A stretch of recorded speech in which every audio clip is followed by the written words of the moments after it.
नमस्कार, मैं हूं संजय शर्मा। आप देख रहे हैं 4 PM यूपी। गजब सरकार है। नेपाल और बांग्लादेश, श्रीलंका में हुआ क्या? सरकार की हवा खराब हो गई। भारत में आंदोलन ना हो जाए, क्योंकि सरकार आई अन्ना आंदोलन की वजह से। तो सरकार को लगता है कि यहाँ के लोगों को पहले से ठीक कर दिया जाए।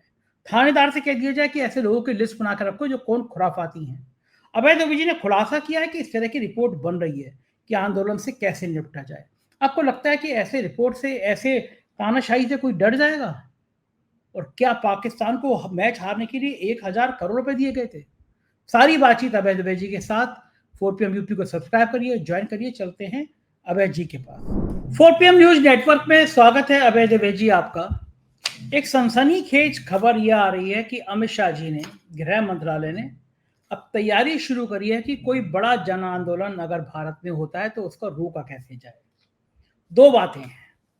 अन्ना आंदोलन की वजह से साहब लोग सरकार में आए हैं, तो जानते हैं कि ये एक बड़ा जब आंदोलन देश में खड़ा होता है सरकार के खिलाफ, तो हुकूमतें बदल जाया करती हैं। ये बात पता है मोदी को भी और शाह साहब को भी। दूसरा, नेपाल में जिस तरह का एक बड़ा आंदोलन खड़ा हो गया सोशल मीडिया पर रोक लगाने के खिलाफ, और साहब की मंशा क्या है, सरकार की मंशा क्या है, निशिकांत दुबे ने नेपाल की घटना के अगले दिन ट्वीट करके बता दिया कि हमने, संसदीय समिति ने लोकसभा अध्यक्ष को सौंपा है कि इस तरह की सोशल साइट्स को प्रतिबंधित किया जाए, दंडित किया जाए। यानी जिस वजह से नेपाल में एक बड़ा आंदोलन खड़ा हुआ, सरकार उसकी तरफ धीरे धीरे दबे पांव से कुछ कदम बढ़ा रही है। निशिकांत जी ने, जो भाजपा के सांसद है, उन्हें खुद साबित कर दिया। अब पता चला कि अमित शाह जी भी सब रिपोर्ट बनवा रहे हैं, पुलिस से रिपोर्ट तैयार हो रही है कि अगर भारत में इस तरह का जन आंदोलन खड़ा हो तो उससे निपटा कैसे जाए, उनके लोग कौन हैं, क्या रणनीति हो।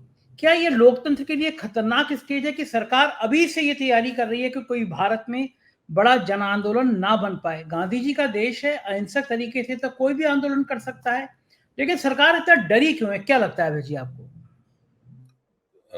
संजय जी, ये तो अपने आप में बड़ी ही साफ बात है। कोई भी इस बात को समझ सकता है कि पहले श्रीलंका, फिर बांग्लादेश और अब नेपाल, इन तीनों जगहों पर जो सत्ता परिवर्तन हुए हैं वो जन विद्रोहों के जरिए सत्ता परिवर्तन हुए हैं। ऐसा नहीं है कि फौज ने सत्ता परिवर्तन कर दिया हो, फौज ने कू कर दिया हो, तख्ता पलट दिया हो। ऐसा भी नहीं है कि एक सरकार के एमपी इधर उधर चले गए हो, उससे सत्ता बदल गई हो। ऐसा कुछ नहीं हुआ है। बाकायदा जनता सड़कों पर निकल आई और वो तत्कालीन सत्ताधीशों के ऊपर चढ़ दौड़ी और उनके साथ उसने बहुत बुरा सलूक किया। वो संसद भवन में घुस गई, वो सरकारी दफ्तरों में घुस गई, उसने तोड़ फोड़ की, उसने फाइलें जला दी, उसने तमाम हंगामा किया, उसने मूर्तियां तोड़ दी, पता नहीं क्या क्या किया। और नेपाल में वो सबसे ज्यादा हिंसक विद्रोह दिखाई पड़ा, जिसमें तमाम संसद भवन को आग लगा दी गई, सुप्रीम कोर्ट में आग लगा दी गई, सत्ताधारी लोगों को सड़कों पर दौड़ा दौड़ा के पीटा गया। हम सब लोगों ने ये नजारे देखे। तो भारतीय जनता पार्टी जो पिछले 11 साल से सत्ता में है, ये सब देखकर काफी डर गई है। उसको लग रहा है कि जो उसके, क्योंकि जिन जिन जिन विफलताओं की वजह से उन देशों में नौजवानों ने नाराज होकर ये कदम उठाया, उस तरह की विफलताएं तो भारत में भी मौजूद हैं। हम ये सत्ताधारी लोग माने ना माने, हम अपने मन में तो ये जानते ही हैं कि समस्या क्या है। भाई उसी तरीके से बेरोजगारी है, उसी तरीके से आर्थिक विषमता, ऊंच नीच बढ़ रही है बहुत बड़े पैमाने पर, महंगाई बहुत बढ़ रही है, भ्रष्टाचार बहुत है। और जो लोग भ्रष्टाचार करके माल कमाते हैं वो चमक दमक भरी जिंदगी व्यतीत करते हैं। उनकी बीवियों के पर्सों में नगद नगद नोटों की गड्डियां होती हैं, वो बाजारों में जाती हैं, जब शॉपिंग करती हैं गड्डियां निकालती हैं और फिर दबा दब पैसे का पेमेंट करती हैं। सब लोग देखते हैं। दिल्ली के भव्य मॉल्स में लोग एक बार खाना खाने पे 5,000 रुपया खर्च कर देते हैं, और यहाँ पे कुल मिलाकर एक परिवार की आमदनी ही 10-12 हजार रुपया होती है देश में, मतलब ये, या उससे भी कम होती है। तो ये जो स्थिति है वो बताती है कि सरकार को कहीं ना कहीं बहुत डर है। सरकार को ये भी लगता है कि इन तीनों जगहों पे जो सत्ता परिवर्तन हुआ है उसमें अमेरिका और चीन की प्रतियोगिता है, ये भी सरकार को पता है। अमेरिका अपने समर्थक तत्वों के साथ में अपनी साजिश करता है, चीन अपने समर्थक तत्वों के साथ अपनी साजिश करता है। और ये दोनों ताकतें जो है भारत के अंदर भी सक्रिय हैं, ये हमें भी पता है। भाई देश के बड़े बड़े पूंजीपतियों के चीन से भी ताल्लुक है, अमेरिका से भी ताल्लुक है। हम लोग जानते हैं कि अडानी साहब के साथ, चीनी कंपनियों के साथ भी उनके ताल्लुक हैं, और अंबानी साहब के अमेरिका में डोनाल्ड ट्रंप तक से ताल्लुक है। वो डोनाल्ड ट्रंप की कंपनियां भारत में सक्रिय हैं, पता नहीं क्या क्या हो रहा है। मतलब देश के सब बड़े सब पूंजीपति लोग स्वतंत्र हैं, कहीं से कहीं प्रतिबंध तो है नहीं, वो कहीं से भी कर सकते हैं। तो उनके जरिए राजनीति को प्रभावित किया जाता है लगातार, और वो सब हो रहा है। तो ये सब देख के ये सब लोग बहुत बुरी तरीके से डर गए हैं। ये जानते हैं कि ये जानते हैं कि एक बार जब कोई इस तरह की गतिविधि शुरू हो जाती है तो वो स्नोबॉल होती है, यानी लगातार वो बढ़ती जाती है, उसको रोक पाना बहुत मुश्किल होता है। और वो पहले से जो जनता में नाराजगी है, एंटी इनकम्बेंसी है, उसको और तीखा करती है। फिर एक बार उसको खुद भी देख, आपने कहा ना कि वो अन्ना आंदोलन की वजह से जो यूपीए सरकार थी मनमोहन सिंह के नेतृत्व वाली, उसके खिलाफ एंटी इनकम्बेंसी बहुत बढ़ गई है। तो इतनी बढ़ गई कि बाद में कांग्रेस उसको संभाल नहीं पाई कोशिश करने के बावजूद भी, और बहुत बुरी हार का सामना करना पड़ा।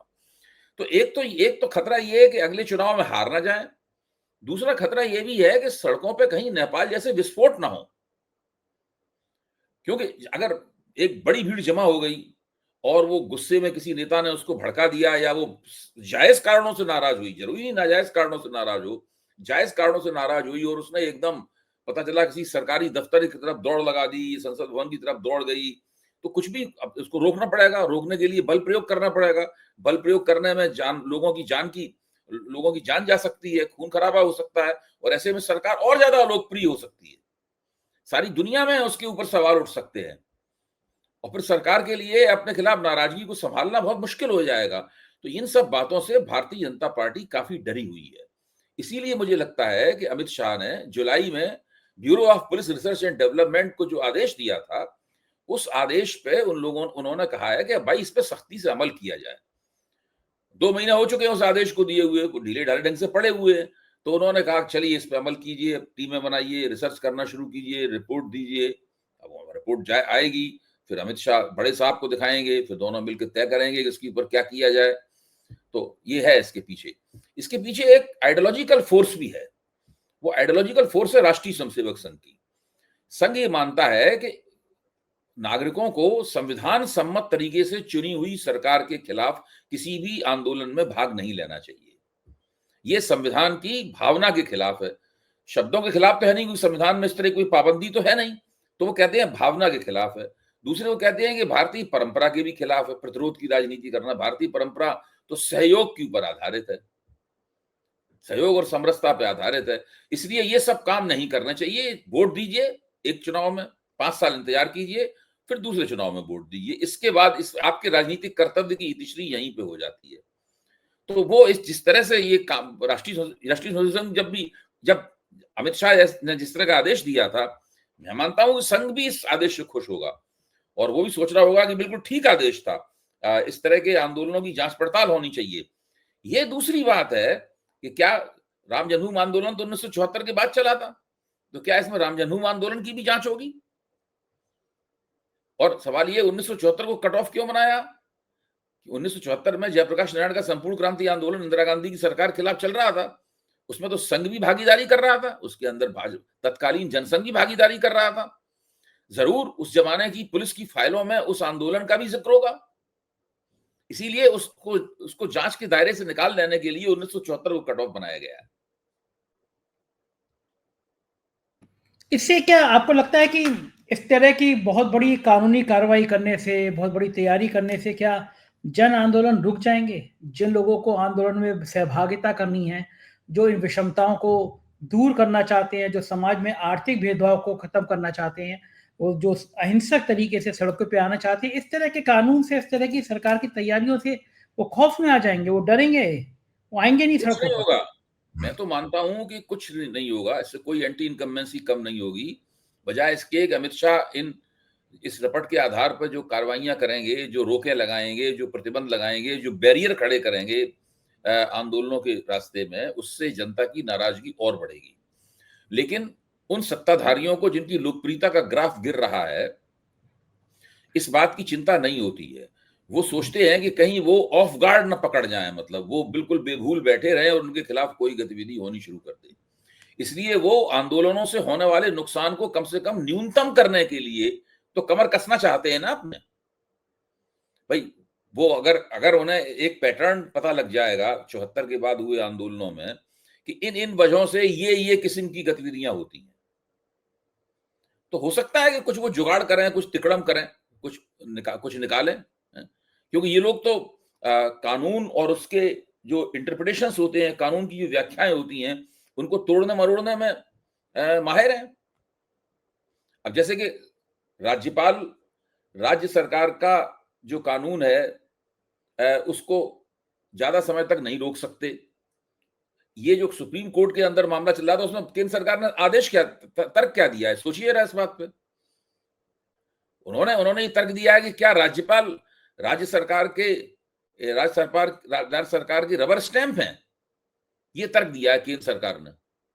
जबकि हम सब लोग जानते हैं कि राज्यपाल की जो हैसियत है, वो हैसियत औपचारिक और शोभा प्रतिष्ठा की हैसियत है। उसको रबर स्टाम्प कहना, संविधान ने उनको जो एक हैसियत दी है, उसका अपमान करना है। राष्ट्रपति को भी रबर स्टैंप कहा सकता है, लेकिन राष्ट्रपति को रबर स्टैंप नहीं कहा जाता। उनकी हैसियत प्रतीकात्मक है। प्रतीकात्मक लोग रबर स्टैंप नहीं होते। लेकिन सरकार अपने पक्ष में तर्क को तोड़ने मरोड़ने के लिए उनका वकील इस तरह की दलीलें भी देता है। सरकार कुछ भी करने में हिचकती नहीं है। अपने पक्ष में अदालत में कोई तर्क देना हो तो कुछ भी कह सकती है वहां। इसलिए ये लोग कुछ भी कर सकते हैं, कोई भी कानून में कोई तिकड़म निकाल सकते हैं, कोई नया कानून पास करने की कोशिश कर सकते हैं, नया अध्यादेश ला सकते हैं,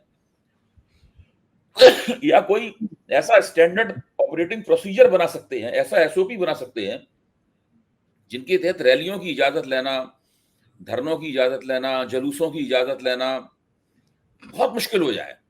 तरह तरह की अंडरटेकिंग, तरह तरह की शर्तें रख सकते हैं। आप ये बताइए, इसके लिए आपके पास पैसा कहाँ से आया, इस तरह बहुत सारी बातें ऐसी पैदा कर सकते हैं जिससे लोगों के लिए दिक्कत हो जाए और लोग कहें अगर हम आंदोलन करेंगे तो उस आंदोलन को कभी ये लोग गैर कानूनी घोषित कर देंगे। आंदोलन करना एक कानूनी प्रक्रिया है, लेकिन उसको सरकार इस तरह की परिस्थिति बना सकती है कि आंदोलन करना अपने आप में गैर कानूनी हो जाए। ये बात बिल्कुल ठीक है। अभय जी, एक चीज और कि आपने अन्ना आंदोलन बड़ा करीब से देखा था, कवर किया था, लिखा था उस पे। आप मानते हैं कि ये अन्ना आंदोलन के पीछे संघ का हाथ था, कोई साजिश थी कांग्रेस के खिलाफ? क्योंकि जो आरोप थे वो बाद में वो फ्लॉप हो गए, गलत साबित हो गए कि कोयला घोटाला और 2G स्पेक्ट्रम। तो अन्ना आंदोलन जो पैदा हुआ था वो एक प्लानिंग के तहत पैदा हुआ था, एक साजिश के तहत पैदा हुआ था, क्योंकि अन्ना तो गायब हो गया, बोलती नहीं है कुछ भी देश के मामलों पे। देखिए, आप जो सवाल पूछ रहे हैं वो बड़ा जायज सवाल है। हम लोग उन दोनों टीवी के ऊपर बहसें हुआ करती थी, उनमें जम के कांग्रेस की धुलाई किया करते थे, उससे बीजेपी वाले हम लोगों की बात से बड़े खुश होते थे। हमें शाबाशियां मिलती थी बीजेपी वालों की तरफ से और हमें मिठाइयां खिलाई जाती थी। उन्हें लगता था ये हमारा ही बंदा है।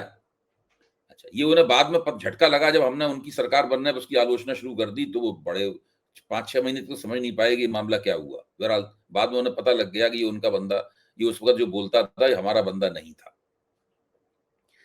देखिए, अन्ना आंदोलन में कई तरह की शक्तियां सक्रिय थीं। उसमें राष्ट्रीय स्वयंसेवक संघ भी सक्रिय था, अन्य हिंदुत्ववादी शक्तियां भी सक्रिय थीं, जैसे कि बाबा रामदेव। उनका, मैं मानता हूं कि उस आंदोलन के पीछे, भ्रष्टाचार विरोधी आंदोलन के पीछे बाबा रामदेव सबसे पहले सक्रिय होकर जुड़ गए थे उसके साथ में। यानी बाबा रामदेव पहली ताकत थे जो उसके साथ जुड़े।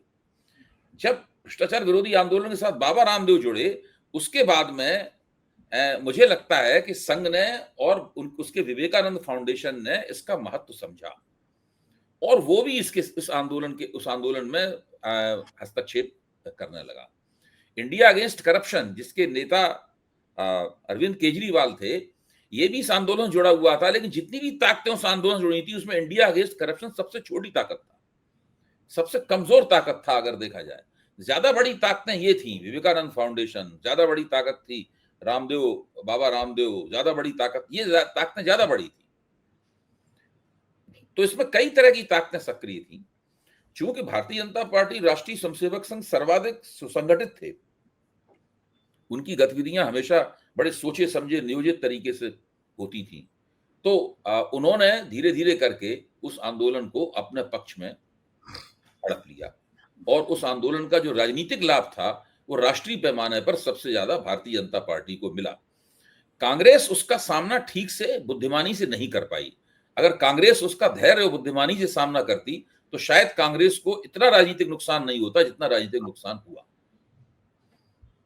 शुरू में मनीष तिवारी वगैरह से जो प्रवक्ता थे कांग्रेस की, जो गलतियां हुई, उससे अन्ना हजारे जैसे आदमी को, जो वास्तव में एक छुटभैया था, अन्ना हजारे को मैं छुटभैया बोलता हूँ, अब वो छुटभैया था भी, मतलब है एक छुटभैया था, उसको एक राष्ट्रीय आभा प्राप्त हो गई। वो अनशन करने में उस्ताद थे, तो अनशन करना शुरू कर दिया, उसके इर्द गिर्द एक तरह का माहौल बनता चला गया। और बाबा रामदेव ने भी उस माहौल का लाभ उठाना चाहा, लेकिन उनमें हिम्मत नहीं थी। एक राजनीति करने वाले में जो हिम्मत होनी चाहिए, जो जुर्रत होनी चाहिए, वो उनके अंदर नहीं थी। इसलिए वो रामलीला मैदान से रात में स्त्री का वेश बनाकर भागे, और उसके साथ ही उनकी राजनीतिक महत्वाकांक्षाओं का अंत हो गया बाबा रामदेव का। लेकिन उनकी जो एक औद्योगिक घराने में बदलने की महत्वाकांक्षाएं थी, वो बनी नहीं। और उसके बाद नरेंद्र मोदी की जो सरकार आई, उस सरकार ने उनको बहुत बहुत प्रोत्साहन दिया। ये बात ठीक है। अब आते हैं सुप्रीम कोर्ट पे। सुप्रीम कोर्ट ने वक्फ को लेकर झटका दिया है, कुछ प्रावधान हटा दिए हैं। सुनवाई तो लंबी चलेगी, लेकिन मुस्लिम पक्ष ने खुशी जाहिर करी है कि शुरुआत हुई हमारी बात मानने की। सरकार को लगता है कि अब अध्यादेश लाएगी या कोई और रास्ता निकालेगी इस पे। देखिए, सुप्रीम कोर्ट ने वक्फ में कुछ प्रावधानों को हटा दिया है। मुस्लिम पक्ष को लगता है कि उसकी बात मान ली गई है, लेकिन इस बात की कोई गारंटी नहीं है कि सुप्रीम कोर्ट इस मामले पर जल्दी ही कोई समाधान अपनी तरफ से लेके आएगा।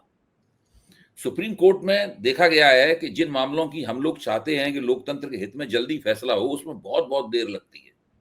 अब वक्फ का मामला कब से लंबित है, और छोटे छोटे फैसले देने के लिए, छोटे छोटे मामलों में निर्णय लेने के लिए सुप्रीम कोर्ट बहुत लंबा लंबा समय लेता है। आप एसआईआर वाले मामले को देखिए, उसमें तो पहली सुनवाई के दौरान ही सुप्रीम कोर्ट को ये 2 टूक आदेश दे देना चाहिए था कि इसमें आप आधार कार्ड शामिल कीजिए। महीनों से सुनवाई चल रही है, कभी सुझाव की शक्ल की दी जाती, कभी कुछ दी जाती, अब जाके कहीं जाके उन्होंने आधार कार्ड को पे ठोक के उन्होंने अपना आदेश दिया। अब आप इसमें खुशी मनाते रहिए, फायदा क्या हुआ? क्या स्पेशल इंटेंसिव रिवीजन के ऊपर सुप्रीम कोर्ट ने सुनवाई की, वो केवल आधार कार्ड को प्रमाण पत्र में शामिल करने तक ही सीमित रहनी चाहिए थी। ये तो कोई बहुत बड़ी उपलब्धि नहीं है सुप्रीम कोर्ट की। मैं तो नहीं मानता कि सुप्रीम कोर्ट की बहुत बड़ी उपलब्धि है। ये तो पहले ही सुनवाई में सुप्रीम कोर्ट को कर देना चाहिए था। ये करने की बजाय वो इसी के ऊपर धीरे धीरे करके मामला खींचता रहा। अब वो जब आदेश देगा अपना, पता लगा तब तो एसआईआर पूरी हो गई, तब तक पता लगा एसआईआर तो पूरी होने के लिए जा रही है। उसके बाद चुनाव हो जाएगा, दूसरी जगह पे एसआईआर शुरू हो जाएगी। तो ये सब मिला के जो सुप्रीम कोर्ट के ऊपर निर्भरता है, वो हम लोगों की ये बहुत दयनीय किस्म की निर्भरता है। मैं ये मानता हूँ ये बहुत पैथेटिक है। ये इससे मैं बहुत कोई खुश नहीं हूं। हम लोग सुप्रीम कोर्ट की टोकरी में लोकतंत्र के सारे अंडे नहीं रख सकते। कभी हो सकता है कि उन अंडों में से चूजे नहीं निकलेंगे, हो सकता है वो टोकरी गिर जाए और सारे अंडे फूट जाएं। इसलिए हम लोगों को राजनीतिक प्रक्रियाओं पर ज्यादा भरोसा करना चाहिए। हाँ, ये सुप्रीम कोर्ट ने लेकिन अब 7 अक्टूबर को डेट लगाई है कि पूरे भारत में जो एसआईआर कराने की प्लानिंग है, 7 अक्टूबर को फाइनल शायद डिसीजन आ सकता है। क्या लग रहा है, क्या डिसीजन आएगा? भाई, जब वो बिहार में एसआईआर जो कराई गई है उससे सहमत हैं सुप्रीम कोर्ट वाले। अब हम और आप तो कोई बहुत कानूनदा नहीं है। आप 1960 का लोक प्रतिनिधित्व कानून जो है, पब्लिक रिप्रेजेंटेशन एक्ट जो है, वो पढ़ लीजिए। उसमें एसआईआर का कहां जिक्र है? उसके अंदर उसमें इंटेंसिव रिवीजन का जिक्र है, एसआईआर का तो नहीं है। देश में तो कभी आज तक एसआईआर हुई नहीं। 2003 में जो हुई थी वो एसआईआर नहीं थी, वो आईआर थी। लेकिन इन सब की वो कोई परवाह नहीं कर रहा है सुप्रीम कोर्ट। पता नहीं कैसे मुकदमा चल रहा है, पता नहीं किस तरह वहां दलीलें दी जा रही हैं। मैं तो नहीं सहमत हूं इस पूरी प्रक्रियाओं से। मुझे तो नहीं लगता कि 1960 के लोक प्रतिनिधित्व कानून की रोशनी में ही इन तमाम बातों के ऊपर गौर किया जा रहा है। मैं स्वीकार करता हूं कि मैं कोई कानूनदान नहीं हूं, मैं कोई वकील नहीं हूं, और मेरी राय इतनी महत्वपूर्ण नहीं रखती, लेकिन मेरे अंदर एक पॉलिटिकल कॉमन सेंस है। एक राजनीतिक सामान्य ज्ञान के तहत, एक राजनीतिक समीक्षक के तहत मैं कह रहा हूं कि इस मसले के ऊपर फटाफट सुप्रीम कोर्ट का फैसला आना चाहिए था, और वो केवल आधार कार्ड तक सीमित रहने की बजाय एसआईआर के जो दूसरे विवादित पक्ष हैं, उन सब के ऊपर फैसला आना चाहिए था। ऐसे तो वो कब से सुनवाई कर रहा है, अक्टूबर में कर दी गई, तब तक वो दूसरे प्रदेश में एसआईआर शुरू कर देंगे। चुनाव आयोग तो दूसरे प्रदेशों में एसआईआर शुरू करने के लिए बिल्कुल तैयार बैठा हुआ है। उसने मीटिंग भी सब कर ली है अपनी। वहां बिहार के जो चुनाव आयुक्त हैं, जाके उन मीटिंग में उन्होंने पीपीटी भी किया कि हमने ये बहुत तीर मारे हैं बिहार में।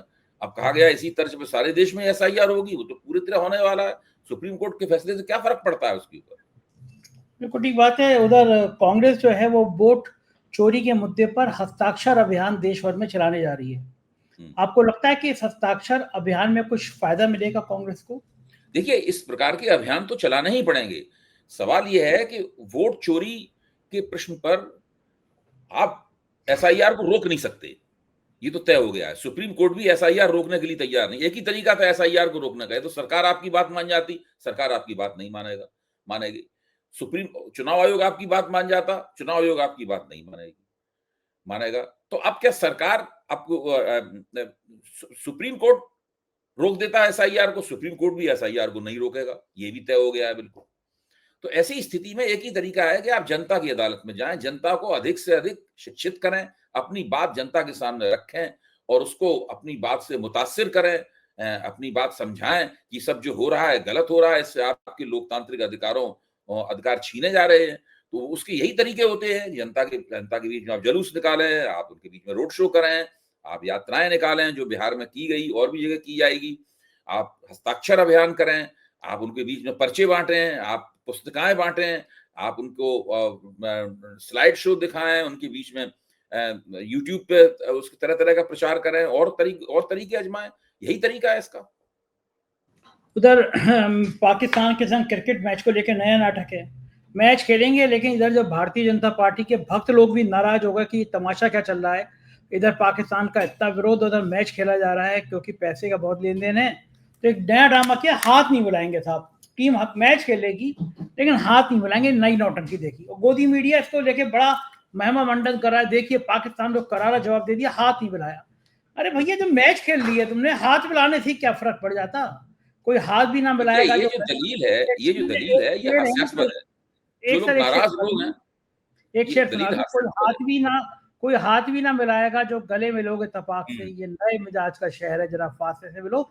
संजय राउत ने कहा है, बहुत जबरदस्त आरोप लगाया, ने कहा मैच फिक्स था, पाकिस्तान को 1000 करोड़ रुपए दिए गए, 1.5 लाख करोड़ का जुआ हुआ, पाकिस्तान को 1000 करोड़ रुपए दिए गए, मैच फिक्स था।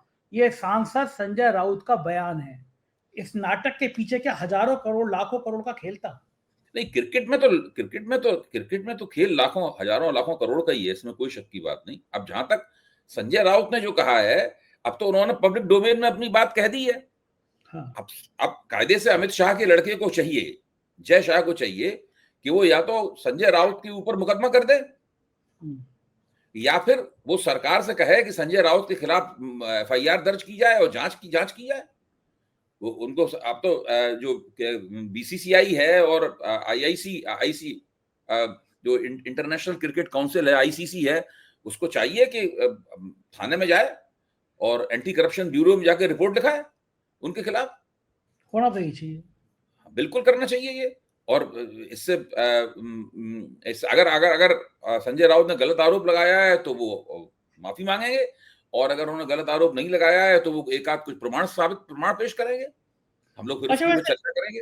मोदी जी को ये कहना चाहिए कि ये बात ना समझ में आने वाली है कि वो आरोप भी लगाते रहे और ये मैच भी खिलवाते रहे। मोदी जी कहेंगे अब कि मेरी रगों में सिंदूर नहीं, अब क्रिकेट दौड़ रहा है। अगला डायलॉग ये होगा। अभी तक था कि मेरी रगों में सिंदूर दौड़ रहा है। ये सोचिए कि ऐसा प्रधानमंत्री है जो गया जी में जाकर अपनी माँ का पिंडदान करेगा। आप सोचिए, गया जी में कोई एक दिन में पिंडदान होता है? उसके लिए पहले बनारस में जाना पड़ता है, वहां पूजा करनी पड़ती है, आपको सिर उठवाना पड़ता है और फिर जाके वहां पे उसमें समय लगता है बहुत ज्यादा। लेकिन ये केवल चुनाव जीतने के लिए, नाटक करने के लिए अपनी माँ को लाए हैं बीच में, वहां पे पिंडदान करके ड्रामा पूरा करेंगे। जो सरकार इस तरह की हो वो कुछ भी कर सकती है। आप सोचिए किस हद तक मामला चला गया है। बड़ी बात है। बहुत बहुत शुक्रिया अभय जी, आपने समय दिया, थैंक यू। ये तो अभय दुबे जी, सनसनीखेज आरोप थे, आपको अच्छे लगे होंगे, समझ में आया होगा कि आरोपों के पीछे की सच्चाई क्या है। चैनल को सब्सक्राइब जरूर कीजिएगा, कमेंट करिएगा। Thank you.